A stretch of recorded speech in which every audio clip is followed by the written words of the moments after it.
On the morning of December 18, 1944, Lieutenant General Tadamichi Kuribayashi stood in a tunnel 75 feet beneath the volcanic rock of Iwo Jima, studying blueprints that every traditional Japanese officer had called suicide. 53 years old, cavalry veteran, former military attaché to the United States, 0 battles won as a general. The Americans were coming with more firepower than any invasion force in history, and Kuribayashi had just ordered his men to do something no Japanese commander had ever done.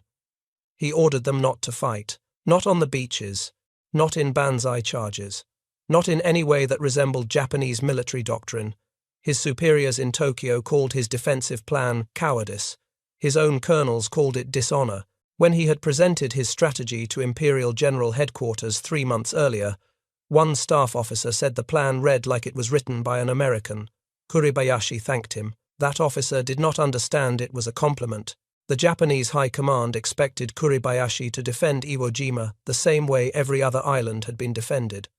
Meet the Americans on the beaches with maximum force, drive them back into the sea, or perish gloriously trying. Saipan had been defended that way. The Japanese lost 29,000 men in 3 weeks.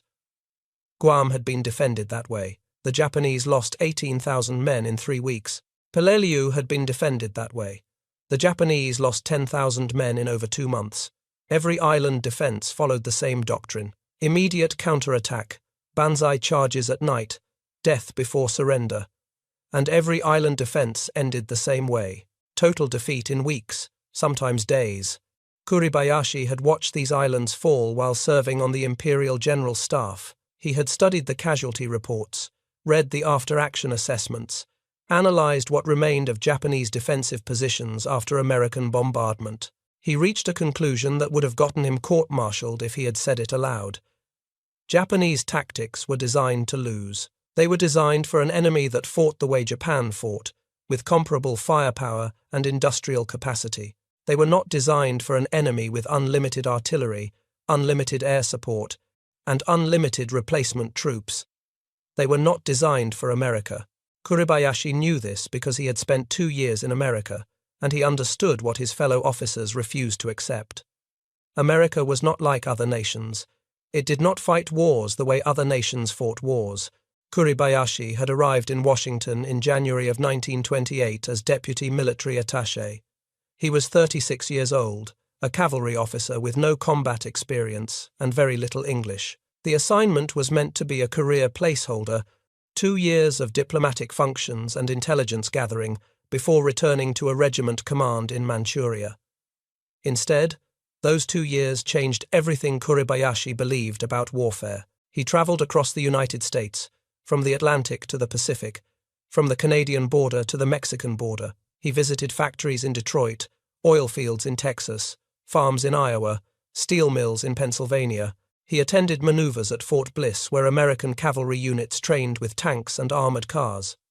He watched the U.S. Army practice combined arms tactics that integrated infantry, artillery, armor, and aircraft into coordinated operations. The Japanese army was still teaching cavalry charges. Kuribayashi wrote detailed reports to Tokyo describing what he had seen.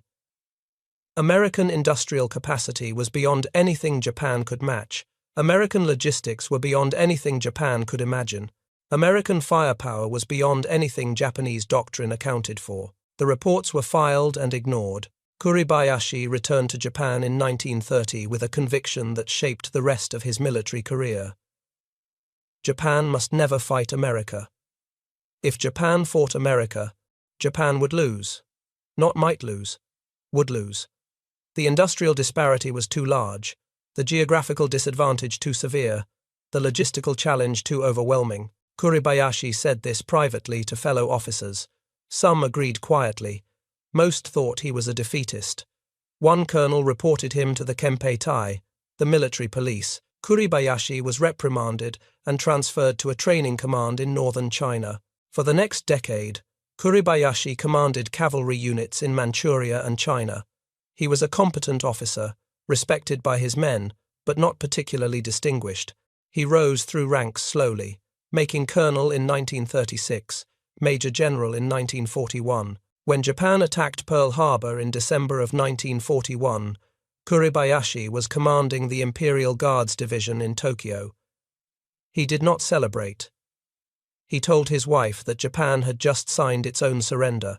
His wife asked how he could say such a thing after such a great victory. Kuribayashi explained that Americans did not think like Japanese. They would not seek an honorable peace. They would seek total victory, and they had the industrial capacity to achieve it. The war would last 3 years, maybe 4, and it would end with American forces occupying Japan itself.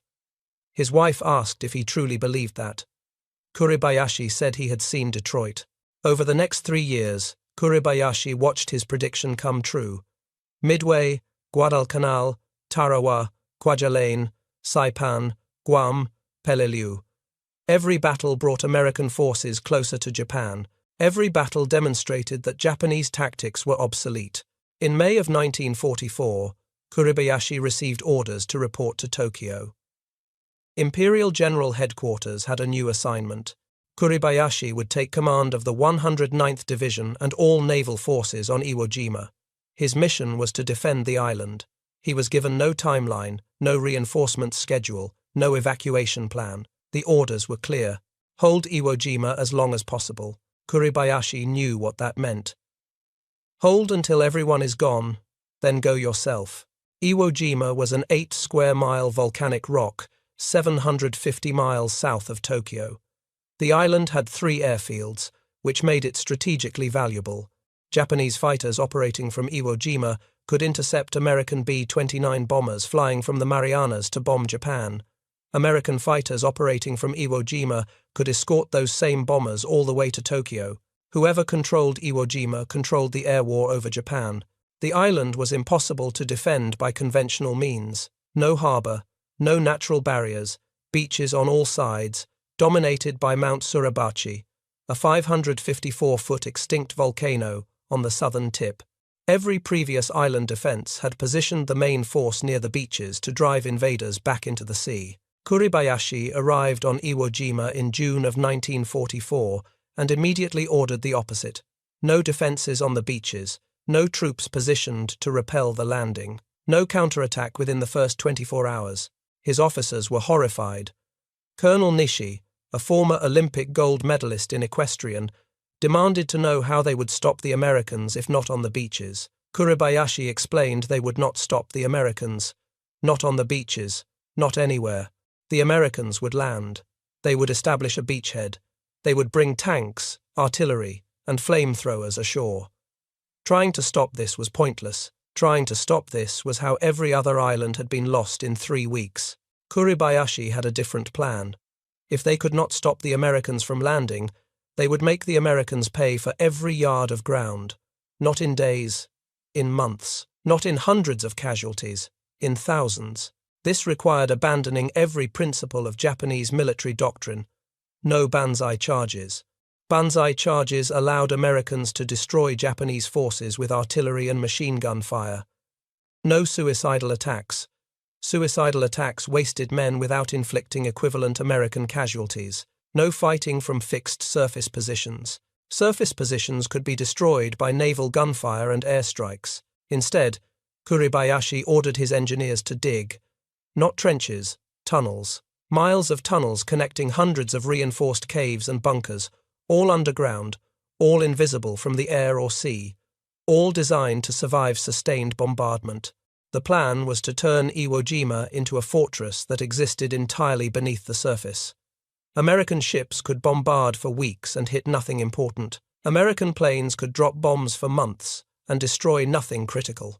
When Americans landed and moved inland, they would be walking over the entire Japanese defensive position without seeing it.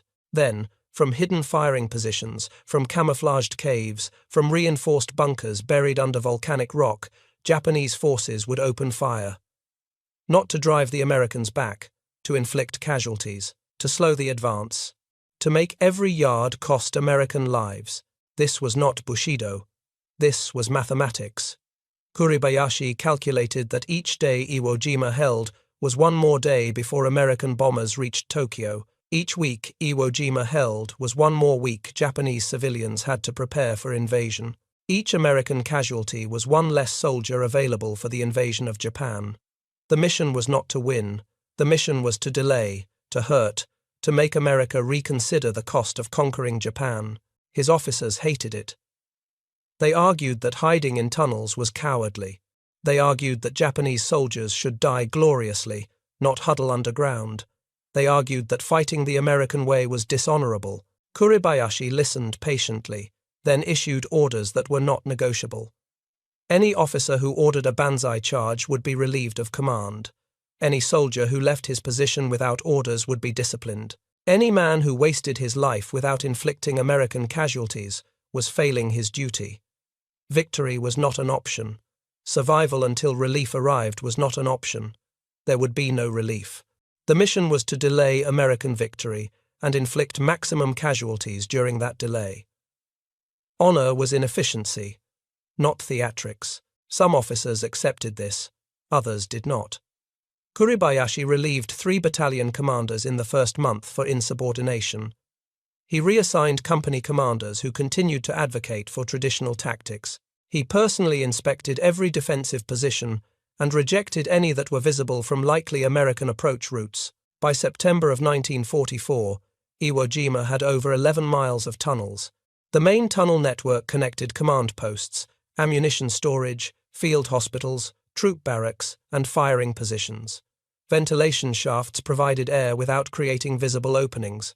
Multiple entrances and exits allowed forces to reposition without exposing themselves to American fire. The engineering achievement was remarkable. Japanese miners and Korean laborers worked in shifts, digging through volcanic rock with hand tools, pneumatic drills, and explosives. The volcanic rock was softer than granite but harder than sandstone. Some tunnels reached 75 feet below the surface. Others descended deeper, to levels where American bombardment could never reach. The deepest chambers housed Kuribayashi's command post, medical facilities, and ammunition magazines. These chambers had electric lighting powered by generators, though Kuribayashi ordered conservation of fuel. Most tunnels relied on natural light during the day and lanterns at night. The tunnel system was not a single network, but multiple networks, each serving a different sector of the island. If Americans captured one network, the others remained operational. This compartmentalization meant the defense could not be collapsed from a single breakthrough. Firing positions were designed to provide overlapping fields of fire while remaining invisible until the moment Japanese soldiers opened fire. Then the position could be abandoned through tunnels before American artillery could respond. Each firing position had specific tasks. Some were designed to target landing craft approaching the beach. Others were positioned to fire on Marines climbing the terraces beyond the beach. Still, others covered the likely routes Americans would take moving inland. The entire island was mapped into kill zones, each covered by multiple weapons from different positions. Kuribayashi personally inspected hundreds of these positions. He would stand where he expected American Marines to stand, looking back toward Japanese positions. If he could see any sign of the position, a roof line, a firing port, a ventilation shaft, he ordered it camouflaged or redesigned. Nothing could be visible. He also ordered his men to practice discipline. Fire only when targets were certain. Fire only when you have clear shots.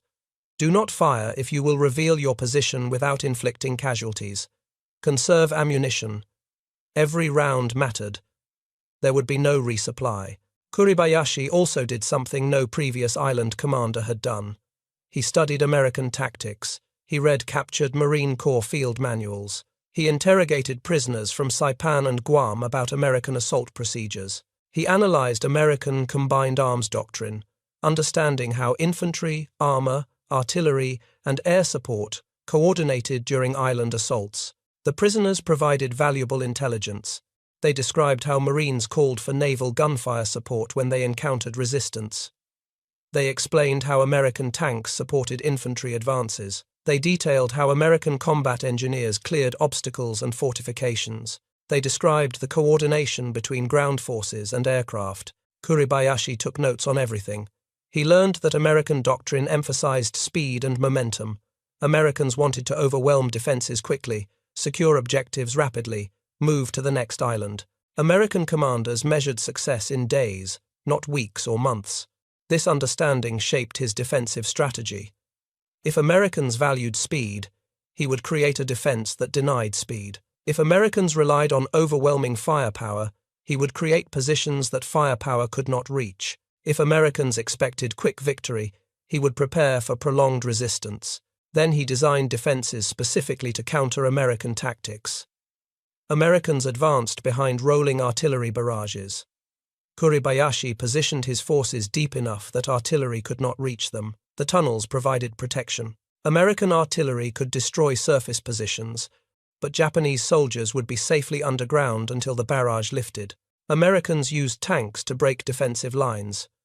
Kuribayashi sighted 47mm anti-tank guns in hidden positions with perfect fields of fire across open ground, where American armor would have to advance. Each anti-tank gun had multiple firing positions connected by tunnels. After firing several rounds from one position, the crew would move through tunnels to another position and continue firing. Americans would destroy the first position, only to take fire from a second position they could not see. Americans cleared caves with flamethrowers and explosives. Kuribayashi designed tunnel systems with blast doors that sealed sections after they were compromised. When Americans cleared one cave, they thought they had eliminated the position, but the cave connected to larger tunnels that remained intact. Japanese soldiers would wait until Americans moved forward, then reoccupy the cave from another entrance and resume firing. Americans used close air support to destroy visible targets. Kuribayashi ensured there were no visible targets. Every gun position had a camouflaged roof. Every cave entrance was hidden. Every pillbox was reinforced with concrete and covered with volcanic sand that radar could not detect. Kuribayashi employed several specific innovations in camouflage and deception.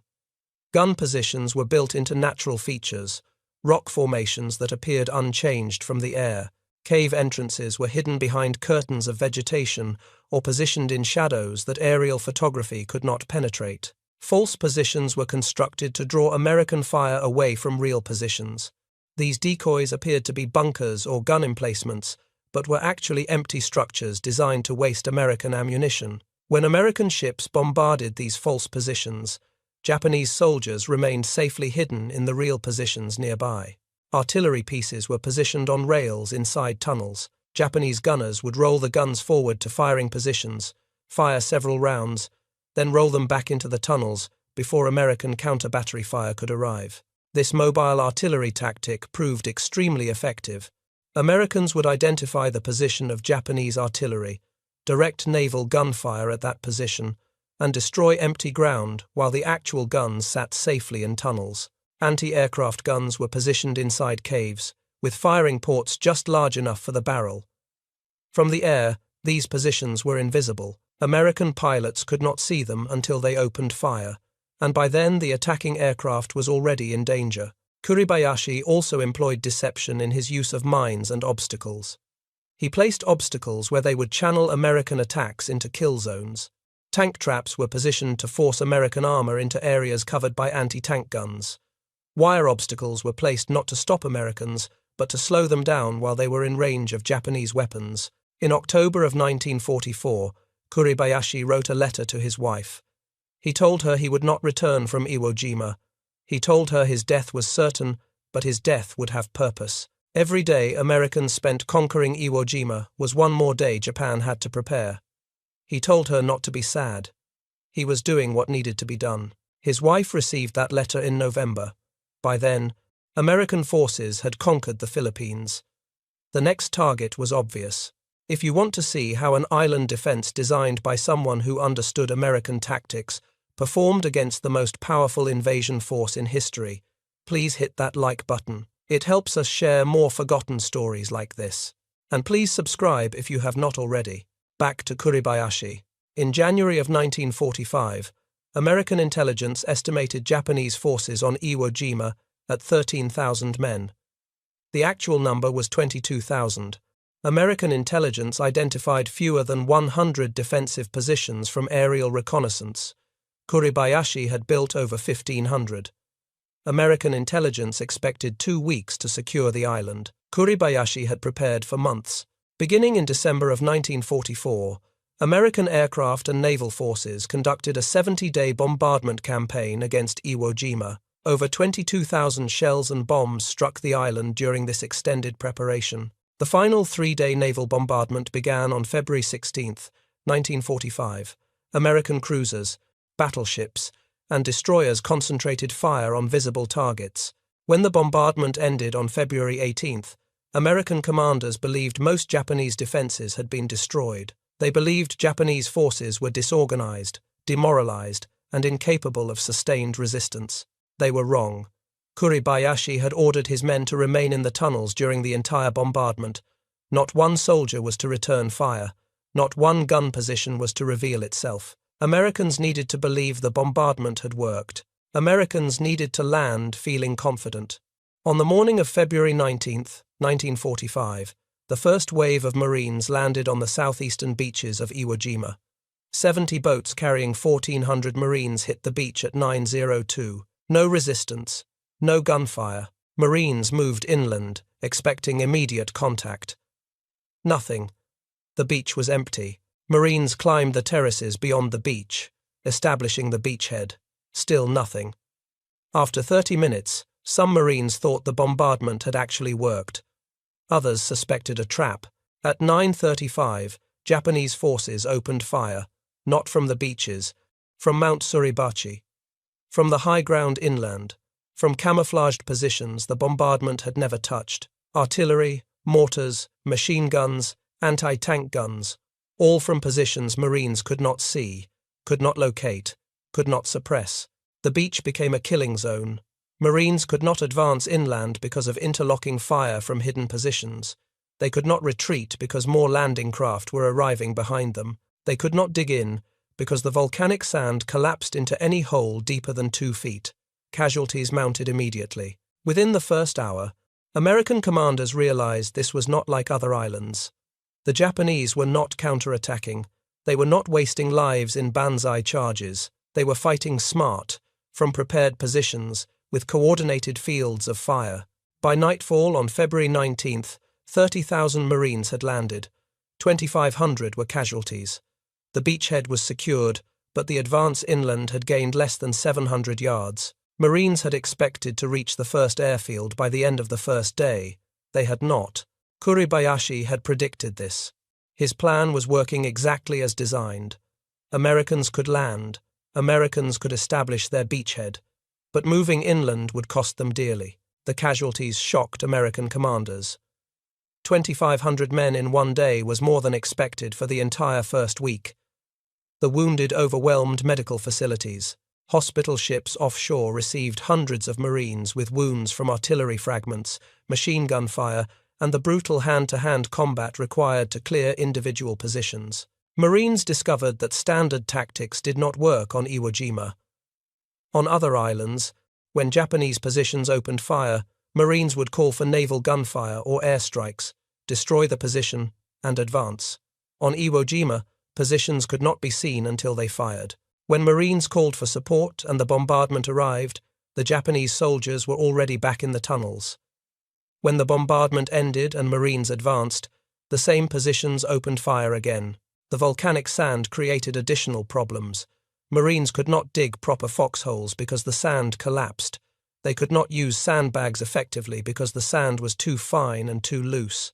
They had to improvise with whatever materials they could find, using driftwood, steel matting from the beach, and debris from destroyed landing craft. The sulfuric smell from the volcanic vents sickened many Marines. The island smelled of death and sulfur, a combination that some Marines would remember for the rest of their lives. Water was scarce. Resupply from the beach was difficult because Japanese artillery continued firing on the beach throughout the day and night. That night, Marines prepared for the traditional Japanese nighttime banzai charge. Officers briefed their men on what to expect. Thousands of Japanese soldiers would rush American positions, screaming, firing, seeking death in glorious battle. Marines set up machine guns, registered artillery coordinates, prepared illumination rounds. The attack never came. Kuribayashi had forbidden it.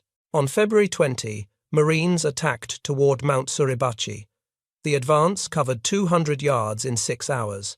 Every yard was contested. Japanese soldiers fired from hidden positions, then disappeared into tunnels before Marines could respond. Machine gun nests would suddenly open fire, inflict casualties, then go silent. When Marines assaulted the position, they found it empty. The Japanese had withdrawn through tunnels to secondary positions. On February 21, Marines advanced 400 yards toward the first airfield.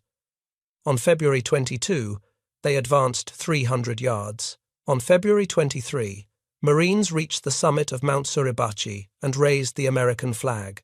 The photograph became the most famous image of the Pacific War, but taking Kuribayashi had required 4 days of brutal fighting and cost over 900 casualties. The mountain had been the easy part. The rest of the island was worse. Kuribayashi had positioned his main defences in the northern part of Iwo Jima, in an area the Marines called the Meat Grinder. This area contained 3 distinct defensive positions: Hill 382, the highest point on the island; Turkey Knob, a fortified rise overlooking approaches to 382. The amphitheatre, a natural depression surrounded by high ground and fortified bunkers. All 3 positions were connected by tunnels. All 3 had overlapping fields of fire. All 3 had been designed to funnel American attacks into kill zones. Marines attacked Hill 382 on February 24. The attack lasted 11 days. Every yard was contested. Japanese soldiers appeared from nowhere, fired, disappeared. Marines would clear a cave, move forward, then take fire from the same cave they had just cleared. The tunnels allowed Japanese forces to reoccupy positions after Marines passed. Flamethrowers became essential. Marines used them to clear caves, but the caves connected to larger tunnel networks that extended deep into the volcanic rock where the flames could not reach. Explosives sealed cave entrances, but Japanese engineers would dig new entrances within hours. The Marines learned to adapt. They developed new tactics specifically for Iwo Jima. When they cleared a cave, they would leave a squad behind to guard it and prevent reoccupation. When they encountered a pillbox, they would attack it from multiple directions simultaneously to prevent Japanese soldiers from repositioning through tunnels. Engineers became as important as riflemen.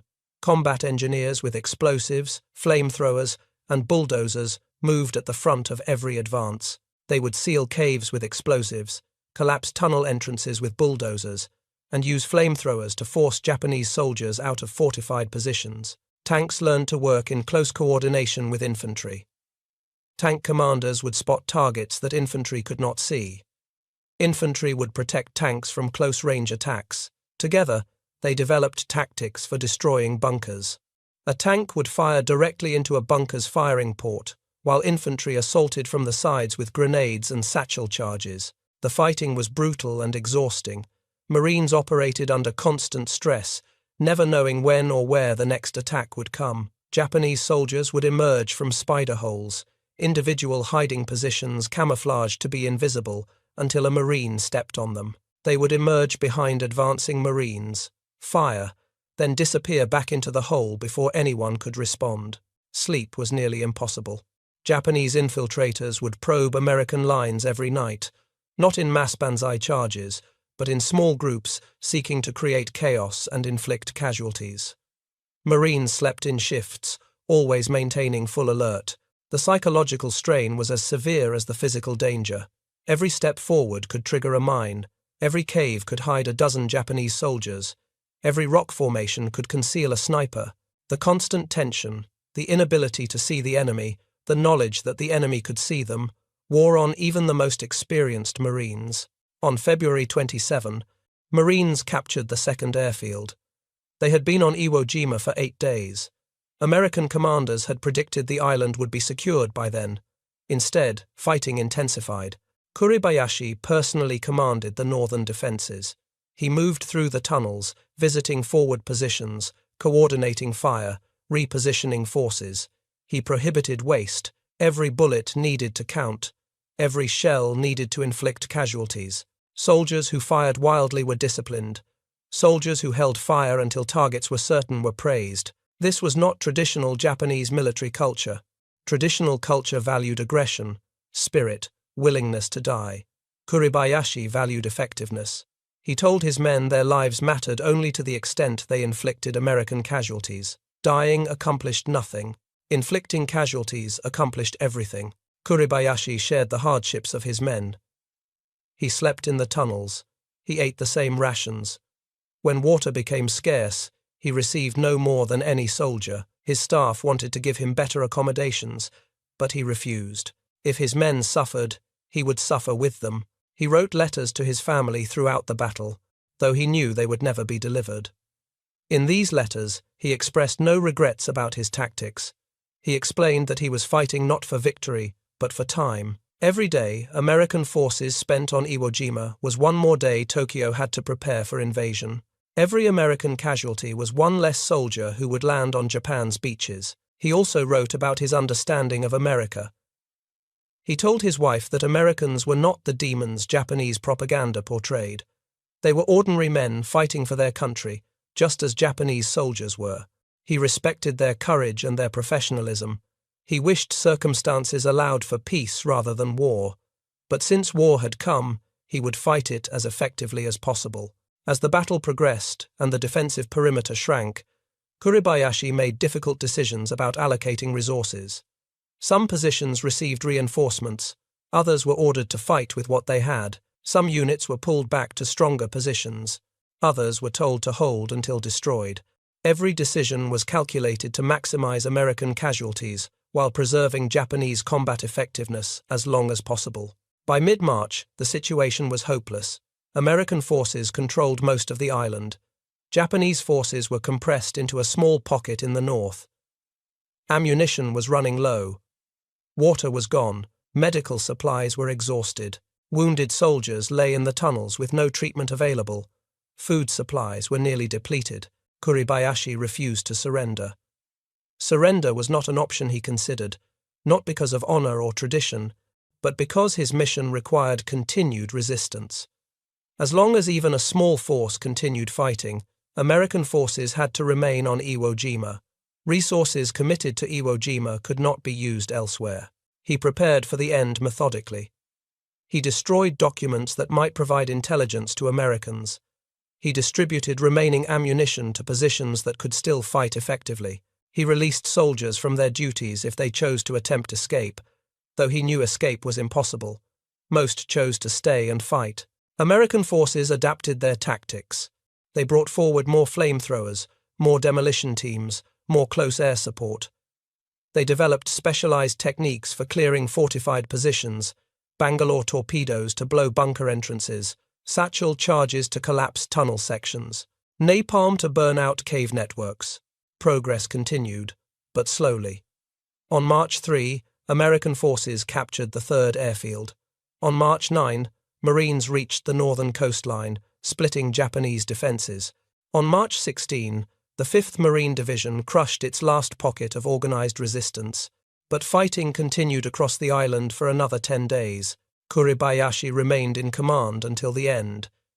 His final radio transmission to Tokyo came on the evening of March 23, 1945. He reported American forces controlled 98% of Iwo Jima. Japanese forces held a small pocket in the north. Ammunition was nearly exhausted. Water supplies were gone. Medical supplies were depleted. He radioed farewell to the garrison at Jima. Tokyo acknowledged the transmission and ordered Kuribayashi to do what he thought necessary. On March 26, Japanese forces launched their final attack. Not a banzai charge, a coordinated infiltration of American rear areas by approximately 300 men. The attack caused confusion and casualties among sleeping Marines and Army Air Force personnel near the 2nd Airfield. Kuribayashi removed his rank insignia and led the attack personally. He likely perished during this action. His body was never identified despite extensive searches. The battle for Iwo Jima officially ended on March 26, 1945, 36 days of fighting. American casualties were 26,000, including 6,800 fallen. This was more American casualties than the Japanese suffered, the only Pacific battle where this occurred. Japanese casualties were approximately 21,000, with only 216 captured. Kuribayashi had predicted Iwo Jima would delay American forces and inflict casualties far beyond any previous island battle. He was correct. American commanders had expected 2 weeks. The battle lasted 5 weeks.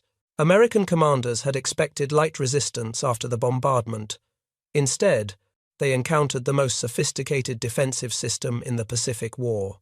Admiral Nimitz publicly stated that among the Americans who served on Iwo Jima, uncommon valor was a common virtue. He also stated that Japanese defensive tactics on Iwo Jima represented a significant evolution in their doctrine. American military analysts studied Kuribayashi's defensive system after the battle. They were impressed. The tunnel networks were more extensive than anything previously encountered. The discipline shown by Japanese forces, not launching counterattacks or banzai charges, indicated exceptional command and control.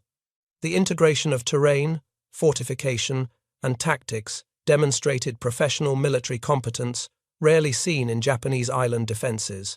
One American colonel wrote in his after-action report that whoever commanded Japanese forces on Iwo Jima clearly understood American capabilities and designed defenses specifically to counter them. The report noted that this was unusual. Most Japanese commanders fought as if facing a Japanese enemy.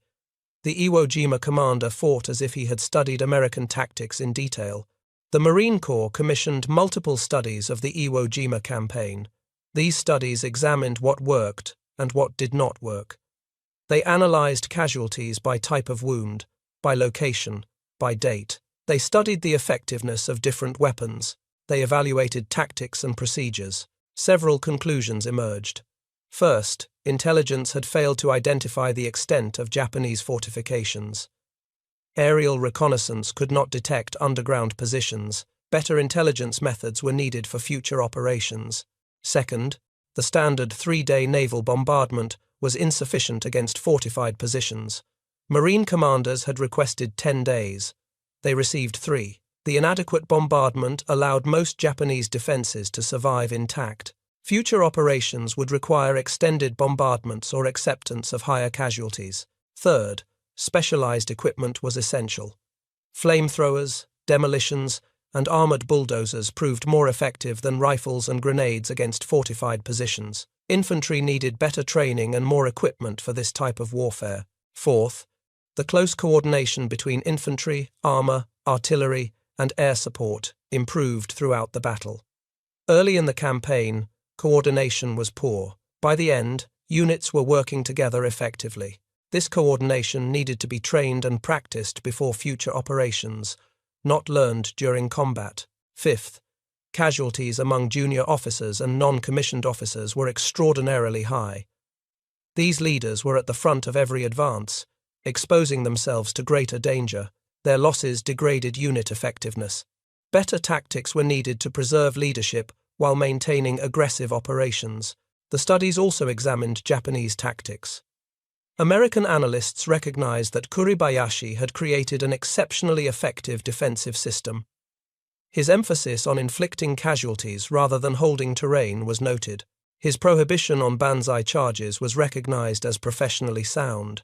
His use of terrain and fortification was studied for lessons applicable to other situations. Some analysts concluded that Iwo Jima represented a new type of warfare. If Japanese commanders on other islands had employed similar tactics, the Pacific War would have been significantly more costly. The fact that only Kuribayashi employed these tactics suggested they were the product of exceptional leadership rather than institutional doctrine. The colonel was correct. Kuribayashi had studied American tactics for 2 years while serving in the United States in the late 1920s. That experience shaped everything he built on Iwo Jima. American post-battle analysis identified several innovations in Kuribayashi's defensive system. First, the complete absence of beach defenses. This contradicted all previous Japanese doctrine, but proved effective. Americans landed unopposed, then walked into prepared kill zones inland, where naval gunfire could not easily support them. Second, the prohibition on banzai charges and counterattacks. This preserved Japanese combat power and forced Americans to dig Japanese soldiers out of fortified positions rather than allowing Japanese soldiers to expose themselves in suicide attacks. Third, the tunnel networks with multiple entrances and blast doors. This allowed Japanese forces to reoccupy positions after Americans passed, creating a defense in depth that American linear tactics struggled to overcome. Fourth, the emphasis on inflicting casualties rather than holding specific terrain. Japanese soldiers were ordered to delay, not defend fixed positions to the last man. When a position became untenable, forces withdrew through tunnels to secondary positions. This maximized American casualties while preserving Japanese combat effectiveness. Fifth, the coordination of indirect fire. Kuribayashi massed artillery and mortar fire on specific target areas, particularly landing beaches and approach routes. This was unusual for Japanese forces, which typically distributed artillery across the battlefield. These innovations made Iwo Jima the costliest battle in Marine Corps history. 22 of the 82 Medals of Honor awarded to Marines in World War II were earned on Iwo Jima, more than 1/4 of the total. The battle also influenced American planning for the invasion of Japan. If an 8-square-mile volcanic rock cost 26,000 American casualties over 36 days, what would the Japanese home islands cost? Iwo Jima demonstrated that Japanese forces, when properly led and employing appropriate tactics, could inflict casualties far beyond what American planners had anticipated. This influenced the decision to use atomic weapons. The projected casualties for invading Japan, based on Iwo Jima casualty rates, were so high that alternative methods to end the war became necessary. American planners calculated that if casualty ratios from recent Pacific battles held for the invasion of Japan, American forces might suffer over 1 million casualties conquering the home islands. These projections were based on experiences at Iwo Jima, Okinawa, Leyte, and other islands, showing that Japanese forces employing effective defensive tactics could inflict casualties far beyond earlier expectations. The Japanese home islands had terrain advantages Iwo Jima lacked. Mountains, forests, urban areas all provided better defensive positions than volcanic rock. The Japanese population could be mobilized for resistance. Civilians could be armed and organized. The defensive potential was enormous. Kuribayashi's tactics demonstrated what was possible when Japanese forces fought intelligently. If every Japanese commander had employed similar tactics, the Pacific War would have lasted years longer and cost hundreds of thousands more casualties. This realization shaped the decision to use atomic weapons in August of 1945. The alternative was too terrible to contemplate. Kuribayashi never knew his defensive tactics would influence the end of the war. He perished, believing he had simply delayed the inevitable. But his legacy extended beyond Iwo Jima. After the war, American military analysts incorporated lessons from Iwo Jima into training doctrine. The importance of intelligence, the need for specialized equipment for fortified positions, the value of combined arms coordination, all received increased emphasis. The Marine Corps developed new tactics for fighting in complex underground defensive systems. These tactics were later used in Korea and Vietnam. Japanese defensive tactics at Iwo Jima also influenced Cold War thinking about defensive warfare. The idea that a numerically inferior force with proper fortifications and tactics could delay or significantly attrit a superior attacking force became central to NATO defensive planning in Europe. Kuribayashi's personal story remained largely unknown for decades after the war. His name was not widely known outside military history circles. That changed in 2006, when director Clint Eastwood released Letters from Iwo Jima, a film based on Kuribayashi's letters to his family. The letters had been discovered and published in Japan in 2002 by author Kumiko Kakehashi. They revealed a man who loved his family, opposed war with America, but fought with everything he had once that war began. The letters showed Kuribayashi's understanding of American strength and his resignation that Japan would lose. They also showed his determination to make Japan's defeat as costly as possible, not out of hatred for America, but out of duty to Japan. Modern American military historians regard Kuribayashi as one of the most capable Japanese commanders of World War II. His understanding of American tactics, his willingness to abandon traditional doctrine, and his focus on effectiveness over tradition made him unique among Japanese general officers. What is certain is that Kuribayashi's defense of Iwo Jima remains the most effective Japanese island defense of the Pacific War by casualty ratio, duration, and strategic impact. His willingness to learn from Americans and use that knowledge against them demonstrated intellectual flexibility rare in senior military officers of any nation. Today, Iwo Jima is administered by Japan, and access is restricted. The island hosts a Japanese self-defense force base and a memorial to both Japanese and American forces who fought there. The tunnels Kuribayashi's men dug remain largely intact. Japanese and American veterans have visited together on anniversaries, honoring both sides' courage. The strategic importance Iwo Jima held in 1945 no longer exists. The airfields are gone. The island has no military value in modern warfare, but during the war, Iwo Jima proved invaluable to American operations. Within days of the island being secured, American engineers began repairing the airfields.